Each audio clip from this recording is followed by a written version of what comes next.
Question है in a division problem, division के सवाल में divisor is 4, remainder is 1, quotient is 7, then which of the following is the dividend. तो इनमें से डिविडेंड क्या है, 29, 25, 21, 20, इनमें से डिविडेंड क्या है ये पूछ रहे हैं। तो देखिए पहले तो इन सब का मतलब पता होना चाहिए। डिवीजन के सवाल में, यानी किसके सवाल में, ये वाले सवाल में, ये वाले, ये डिवीजन कहलाता है ना, या इसका सिंबल जो होता है वो ये होता है यूँ करके, है ना। तो डिवीजन के सवाल में डिवाइज़र जो है वो कह रही है क्या है, 4 है। अच्छा डिवाइज़र DIVISOR, डिवाइज़र क्या होता है, जैसे ये 4 दिया है, ये कहाँ पे होता है डिवाइज़र, ये सिंबल बना है, डिवाइज़र कहाँ लिखते हैं, यहाँ यहाँ यहाँ यहाँ, कहाँ।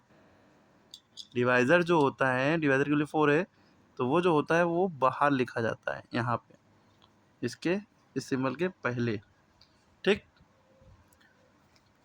कोशेंट इज 7, क्या दे रहे हैं, कोशेंट इज 7। कोशेंट वो जो होता है, जो आंसर आता है वो कोशेंट होता है, जो आंसर होता है वही कोशेंट होता है। यहाँ पे लिखा जाता है, आंसर यहाँ लिखते हैं या ऊपर लिखते हैं ना, और जो अंदर होता है वो डिविडेंड होता है। और दूसरी बात कह रहे हैं रिमाइंडर, यानी बची हुई चीज़ कितनी है, 1। जो रिमाइंडर जो होता है वो यहाँ पे जो नीचे बचता है वो रिमाइंडर कहलाता है। तो अब पूछा क्या है, विच of the following is the dividend, इनमें से डिविडेंड क्या है, ठीक है। तो यानी कि यहाँ बीच में क्या नंबर आएगा, यानी कि सवाल का मतलब ये 4 को, किस नंबर को 4 से डिवाइड करें कि आंसर 7 है और रिमाइंडर 1 बचे। तो आप क्या करिए, आपको नहीं समझ में आ रहा तो आप क्या करिए, इसको इससे मल्टीप्लाई करिए, यानी इसका टेबल 4 का टेबल इतनी बार पढ़िए जो यहाँ पे लिखा है, ठीक है। 4 7 ज़ा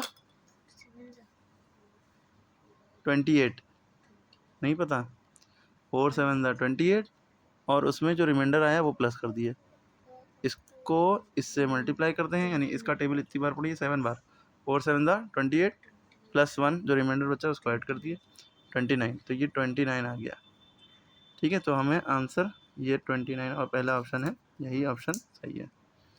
क्लियर होगी। एक्चुअल में हमने एक फॉर्मूला लगाया है, वो बचपन में आपने पढ़ा होगा, dividend equal to divisor into quotient plus reminder.